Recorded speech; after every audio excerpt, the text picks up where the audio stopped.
مجھے اس لیے بھیجا گیا کہ اسلام کے پیغام کو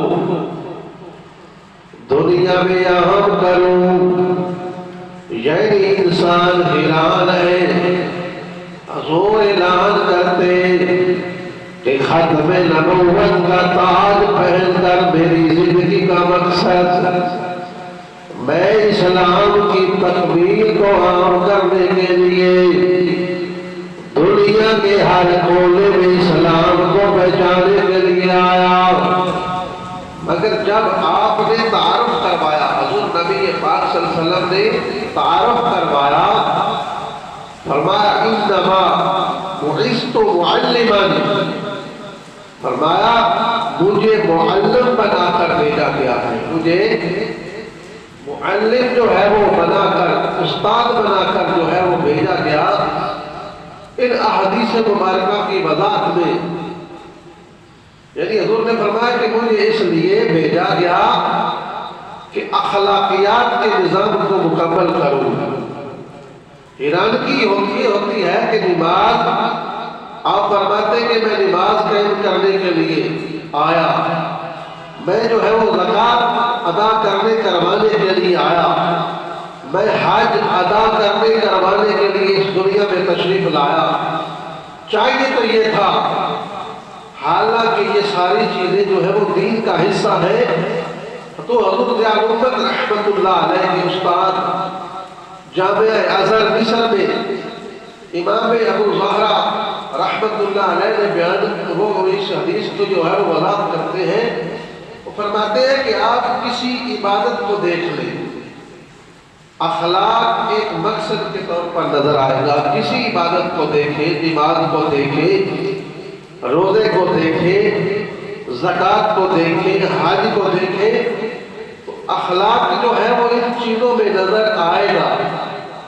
تو قرآن مجید میں فرمایا ان الصلاۃ تنہی عن الفحشاء والمنکر، کہ بے شک جو نماز ہے بے حیائی اور گناہ سے روکتی ہے۔ نماز کو کیوں فرض کیا گیا؟ ان الصلاۃ تنہی عن الفحشاء والمنکر، بے شک نماز بے حیائی اور گناہ سے روکتی ہے۔ حضور نبی پاک صلی اللہ علیہ وسلم نے فرمایا کہ جس کی نماز اس کو بے حیائی کاموں سے نہ روکے،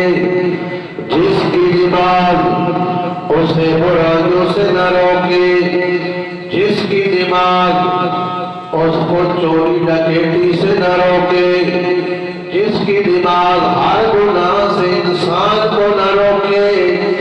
وہ وقت کا ضیاع ہے، نماز نہیں ہے، وہ سمجھے میری نماز قبول نہیں ہے۔ تو اسی طرح حضور نبی پاک صلی اللہ علیہ وآلہ وسلم نے روزے کے بارے میں، روزہ جو ہے وہ کیوں فرض کیا گیا، یہ ساری چیزیں آپ کو نماز میں بھی اخلاقیات نظر آئیں گی کہ بندہ نماز پڑھتا ہے، اس کا یقین ہونا چاہیے کہ میں اپنے رب کی بارگاہ میں سجدہ ریز ہوتا ہوں، اس کی بارگاہ میں حاضری دیتا ہوں، تو مجھے اپنے رب کے جو حکم ہے ان پر بھی عمل کرنا ہوگا، اپنے نبی کی شریعت پر عمل پیرا ہونا ہوگا۔ تو یہاں آگے جو ہے وہ روزے کے بارے میں، روزہ کیوں فرض کیا گیا؟ حضور نبی پاک صلی اللہ علیہ وآلہ وسلم نے فرمایا کہ جو بندہ روزہ رکھے، لال گناہ نہ چھٹے، برائیاں نہ چھٹے، اور جو ہے وہ غلط بولے، زبان سے گالی دے یا بے حیائی باتیں کرے، زبان سے لوگوں کے ساتھ جھگڑا کرے، اس کے روزے کا اس کو کوئی فائدہ نہیں ہے۔ روزہ میں نے بھی حدیث رمضان میں بار بار یہ سنائی کہ روزہ اس چیز کا نام نہیں ہے کہ صبح سے کھانا کھایا اور شام کو جو ہے وہ افطار کر دیا گیا۔ روزہ جو ہے وہ ہمیں ہر برے عمل سے روکتا ہے، وہ ہمیں جھگڑوں سے، لڑائیوں سے، فتنوں فسادوں سے روکتا ہے۔ آقا کریم صلی اللہ علیہ وآلہ وسلم کی حدیث مبارکہ میں آیا، میرے آقا کریم صلی اللہ علیہ وآلہ وسلم نے فرمایا، اے روزہ دار، اے روزہ رکھنے والے، تیرے ساتھ اگر کوئی کوئی جھگڑا کرے پہلے اپنے نفس کو اپنے دل کو سمجھا کہ تو رک جا، یہ جھگڑا کرنے والا اس سے لڑائی نہیں کرنی کیونکہ میں روزے دار ہوں، اپنے نفس کو سمجھا، جھگڑا کرنے سے رک جا،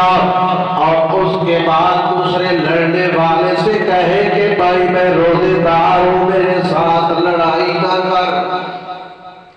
تو جس بندے کو روزہ گناہوں سے نہیں روکتا، بے حیائی باتیں بھی کرتا ہے، جھگڑے بھی کرتا ہے، فتنے فساد بھی بناتا ہے، تو سمجھو کہ اس کا روزہ پھر کوئی نہیں ہے، بس بھوکی اور بچیے۔ تو اس لیے اخلاقیات آپ کو نمازوں میں، اخلاقیات آپ کو حج میں بھی نظر آئیں گے۔ وہ حج الحج اشہر معلومات فمن فرض فیہن الحج فلا رفث ولا فسوق ولا جدال۔ حج چند مہینے ہیں جو معلوم ہے، بس جو ارادہ کرے، اللہ فرما رہا ہے، جو قرآن کی آیت پڑھی ہے کہ اللہ فرما رہا ہے کہ جب حج کا ارادہ بندہ مومن کر لے اس کے لیے جائز نہیں ہے کہ وہ بے حیائی باتیں کرے۔ حج کا ارادہ کر لیا، چل پڑا،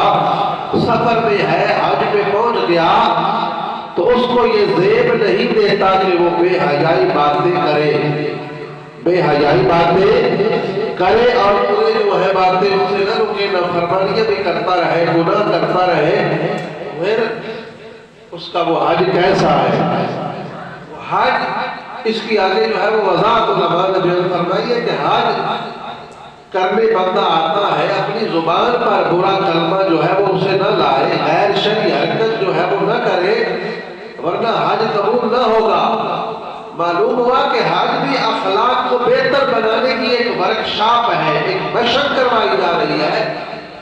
تو جس میں ہم خیمہ لگاتے ہیں، یہاں سے حاجی جاتے ہیں،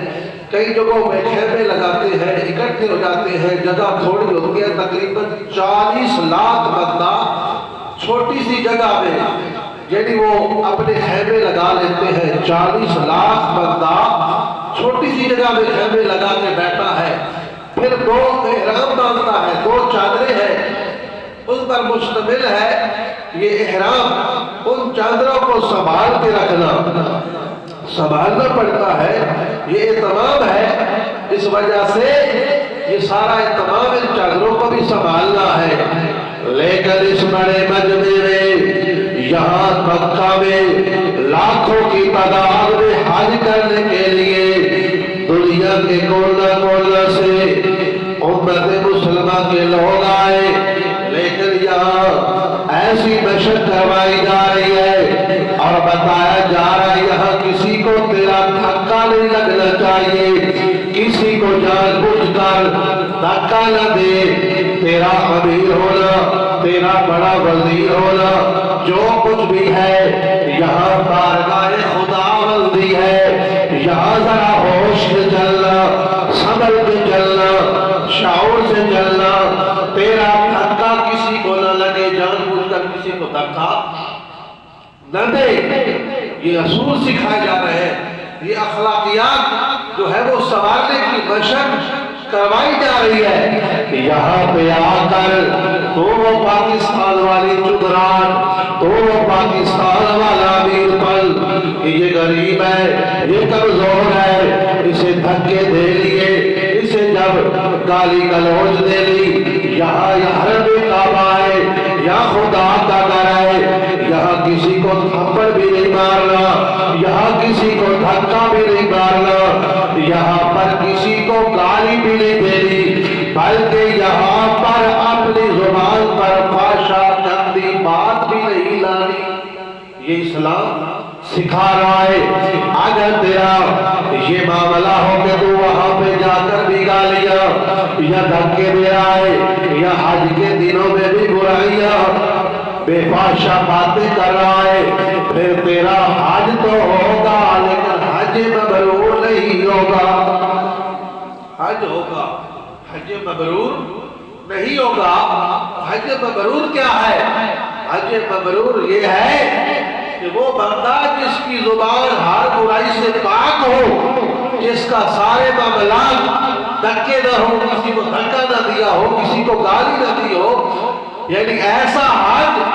جو ہر قسم کے گناہوں سے پاک اور صاف ہو، اسے حج مبرور کہتے ہیں۔ حضور نے فرمایا جس نے حج مبرور کیا، اپنے آپ کو ہر برائی سے روک کر حج کیا، اس کا صلہ صرف اور صرف جنت ہے، اس کا صلہ جنت ہے۔